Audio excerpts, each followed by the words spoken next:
안녕하세요. 세계 성경공동체 이길재 선교사입니다. 우리 지난 시간에 우리 언더우드 선교사님이 어떻게 영국에서 미국으로 왔고 또 학창 시절을 보내고 조선에 관한 정보를 들었을 때 어떻게 반응했는지, 또 그분이 홀로 총각으로 우리나라에 오신 연유가 어떠했는지 들으면서 아마 되게 많이 뭉클하셨을 거고 또 우리의 신앙을 또 점검하는 시간을 가지셨을 거라 생각되어집니다. 저 또한 처음 그 이야기를 접했을 때 그러했고요. 근데 이 언더우드 선교사님이 우리나라에 오셔가지고 4월 5일에 오시잖아요. 그래서 아펜젤러 선교사님은 들어오지 못하시지만 언더우드 선교사님은 알렌 선교사님과 함께 서울로 들어오세요. 근데 선교사님이 처음 사역할 수 있었던 곳은 외국인 처소가 마련되지 않았기 때문에 당시에 알렌 선교사님과 함께 사역하시는데 4월 10일 날 우리나라에서 우리 지난번 에비슨 선교사님 이야기를 잠깐 얘기 나눴는데요. 최초의 사양지 병원이라고 하는 광해원이 개원을 하게 됩니다. 4월 10일 날 개원을 했다가 2주 후에 이름이 바뀌죠. 제중원이라는 이름으로 바뀌면서 한국에서 서양 의료사역을 펼치게 되는 겁니다. 언더우드 선교사님이 1년간 의학을 공부했기 때문에 이곳에서 약을 나누거나 기본적인 일들을 돕고요. 또 그 제중원 의학당이 열리게 되면서는 그곳에서 화학이나 물리 이런 과목도 가르치십니다. 근데 기록을 보니까요, 언더우드 선교사님이 알렌 선교사님 이렇게 수술을 돕다가 2번인가 이렇게 까무러치셨다고 당신 글에도 써놓으실 정도였더라고요. 그러니까 그 어려운 환경 속에서도 선교사님이 멋지게 한국에서 어떻게 사역할 것인지 고민하고 기도하는 거예요. 한 1년 동안에 열심히 우리말을 공부합니다. 놀랍게도 언더우드 선교사님은 1886년 봄에 우리말로 설교도 하시고 언어를 하셨겠죠. 기도도 하셨다고 하더라고요. 그러니까 선교사님이 이제 관심을 갖게 되는데, 사실은 그 이후에 왔던 아펜젤러 선교사님이 한국에서 먼저 학교를 시작하십니다. 그게 우리가 잘 알고 있는 배제학당이 되는데요. 언더우드 선교사님 당시에 배제학당에는 양반집 자제들이 많이 왔습니다. 그러다 보니까 선교사님이 이 조선의 가난한 아이들에게 교육의 기회를 좀 주고 싶다라는 마음에 거리에 고아들을 데려다가 학교를 시작합니다. 그 학교가 처음에 이제 그냥 고아학교였고요. 언더우드 학당, 예수교 학당, 민노 학당 이름을 거치면서 마지막에 서울에 지금도 있는 경신 중고등학교가 되는데요. 선교사님이 이 아이를 데려다가 고아를 데려다가 학교를 시작하는데 어느 날 한 양반집 아이가, 양반집의 자제가 고아가 돼버려요. 왜 그런가 봤더니 아버지가 관리였는데 누명을 씌고 역적으로 몰려서 유배를 갑니다. 그리고 어머니는 화병으로 돌아가세요. 그만. 그러니까 이 어린 6살짜리 아이가 아무도 이 아이를 돌봐주지 않는 거예요. 언더우드 선교사님이 이 고아가 된 아이를 어떻게 수소문해가지고 친척집을 찾아서 맡겼단 말이에요. 근데요, 당시에 우리나라가 역적의 자녀들을 잘 돌보지 않습니다. 언더우드 선교사님이 이 아이 변갑이라는 별명이 있었는데 이 꼬마아이가 잘 지내는지 한번 둘러보려고 그 집에 찾아간 거예요. 근데 아이를요, 방 안에 가둬놓고 키우고 있더래요. 그래서 선교사님이 문을 열고 들어가 보니까 웬걸요, 이 아이가 너무 배가 고파가지고요, 그 집안의 벽지를 뜯어먹고 있는 거예요. 언더우드 선교사님이 너무 마음이 아파가지고 그럼 이 아이 내가 데려다 키우겠습니다 해가지고 아직 총각이셨는데 이 아이를 데려다가 함께 살면서 먹이고 입히면서 그 학교에서 공부를 시키시는 겁니다. 여러분, 이 아이가요, 선교사님이랑 같이 생활하게 되잖아요. 그리고 이후에 자라요, 커요. 그분이 이렇게 멋지게 장성하게 되는 겁니다. 선교사님 덕에 언더우드 학당에서 공부하고 경신학교에서 공부하고 유학도 갔다 오게 되고요. 그리고 놀랍게 여러분, 이 다음 사진은 1919년에 파리 강화회에 있었을 때 단체 사진이었거든요. 잘 보시면 여러분이 아는 분이 한 분 보여요. 왼쪽에, 아래쪽에 왼쪽에 두 번째 분이요. 이분 아인슈타인 박사님이시거든요. 파리 강화회 때 제가 깊이 있게 그쪽 역사를 몰라서 어떤 자격으로 오셨는지 모르겠지만 함께 참여하셨더라고요. 근데 저희는 지금 그분을 얘기하는 게 아니고요. 보시기에 오른쪽 제일 끝에 있는 이분이요. 이분이 파리 강화회의 때 우리나라 대표로 가시는 거예요. 왜 그런가 봤더니요, 영어를 너무 잘하셨다. 당연하게 언더우드 선교사님 집에서 같이 먹고 잘하셨으니까요. 그리고 불어도 하시고 도구도 능통하게 하셨던 분이고요. 이분이 우리나라 독립운동가였고 1950년에 납북되어져서 돌아가신 순교하신 우사 김규식 선생님이 놀랍게 언더우드 선교사님 양자를 하셨더라고요. 여러분, 하나님 사람이 사람을 만나면 그 기적이 일어난다고 하더라고요. 그리고 사람이 또 하나님을 만나면 그보다 더 큰 놀라운 역사가 일어나게 되는 거죠. 이 어린 소년이 선교사님을 통해 가지고 하나님을 만나게 되고 그가 이 나라의 중요한 역할을 감당하는 인물로 자라나게 되는 겁니다. 여러분, 그리고 언더우드 선교사님 사역 가운데 가장 먼저 우리나라에서 세례를 받았던 분이 이분이에요. 1886년에 7월 달에 세례를 받는데 이분은 노도사라는 이름으로 알려져 있고 노춘경이라는 이름으로 알려져 있습니다. 사실은 양반이 있어요. 알렌 선교사님이 언어교사셨고요. 이때 당시에 또 스크랜턴 선교사님이 언어교사셨어요. 그가 선교사님들에게 언어를 가리키다가 그가 예수를 믿게 되는 거예요. 성경 말씀을 통해서 선교사의 삶을 통해서 예수를 믿게 됩니다. 그리고 그가 어떻게 고백하는가 하십니까? 당시에 복음을 마음대로 전할 수 없는 시절이었습니다. 함부로 예수 믿으면 아주 큰 어려움들을 겪게 되는 시절이었습니다. 근데 그가 이렇게 얘기합니다. 하나님을 위해서라면 내가 목숨을 드리겠습니다.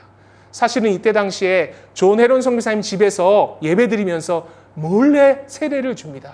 한국의 첫 번째 세례받는 세례교인이 되시게 되는 겁니다.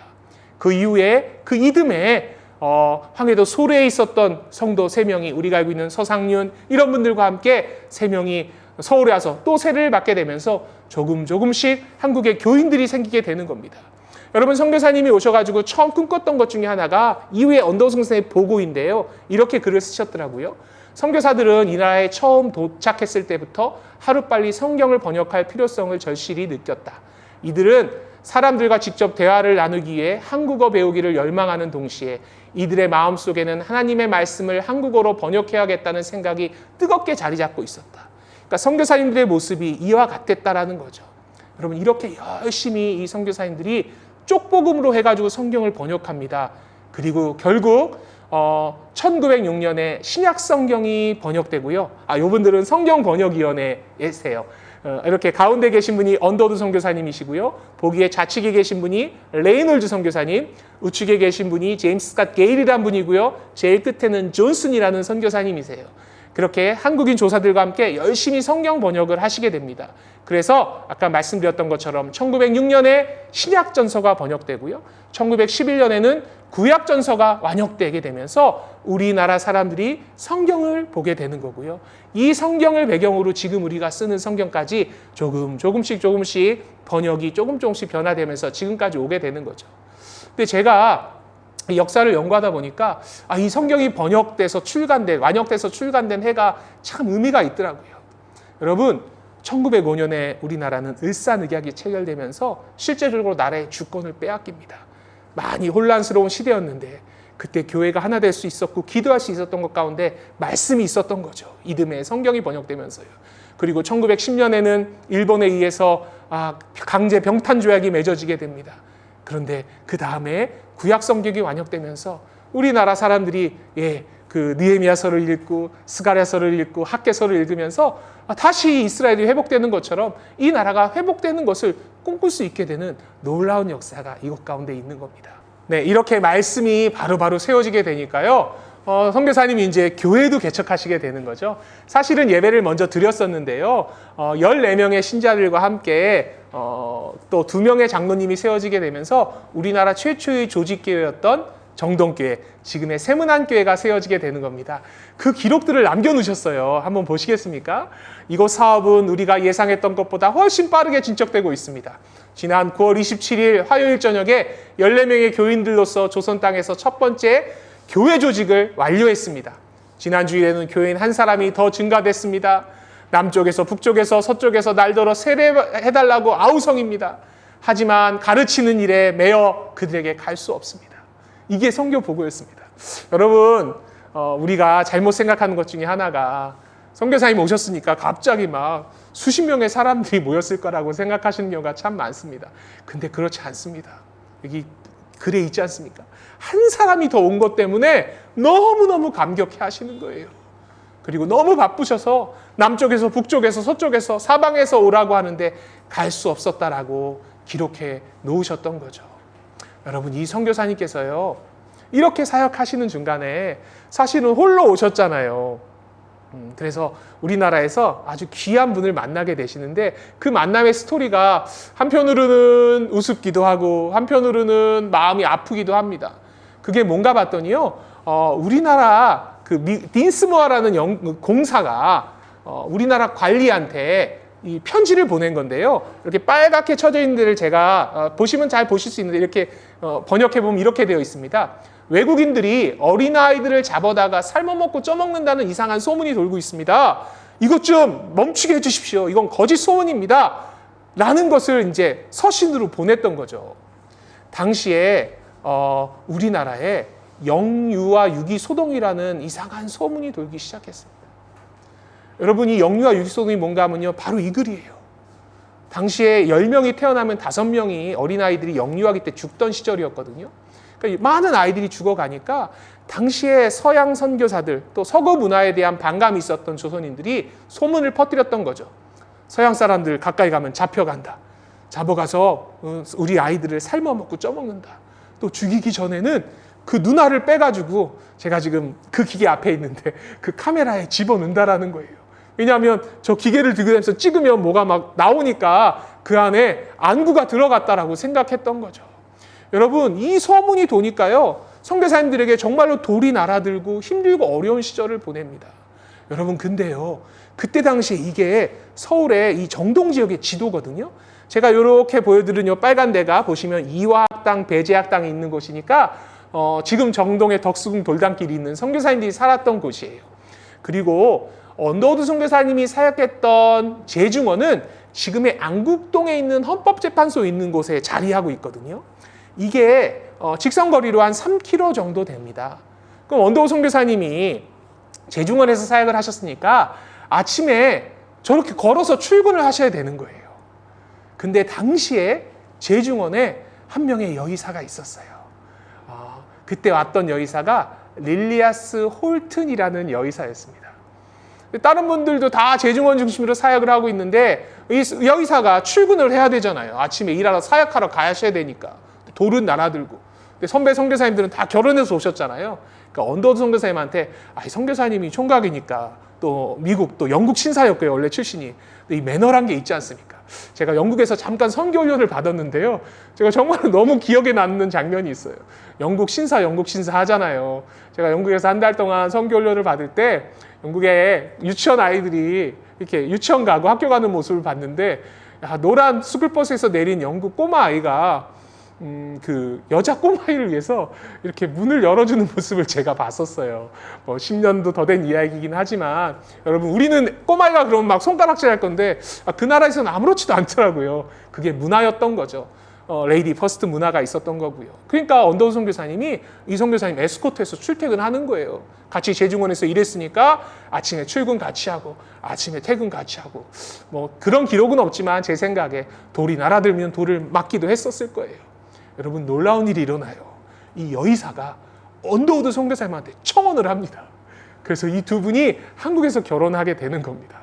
여러분, 이렇게 해서 이 두 분이 언더우드 선교사님이랑 릴리아스 홀튼이라는 선교사님이 호돈이라는 한국 이름으로 사역하셨는데 우리나라에서 결혼을 하게 되는 거죠.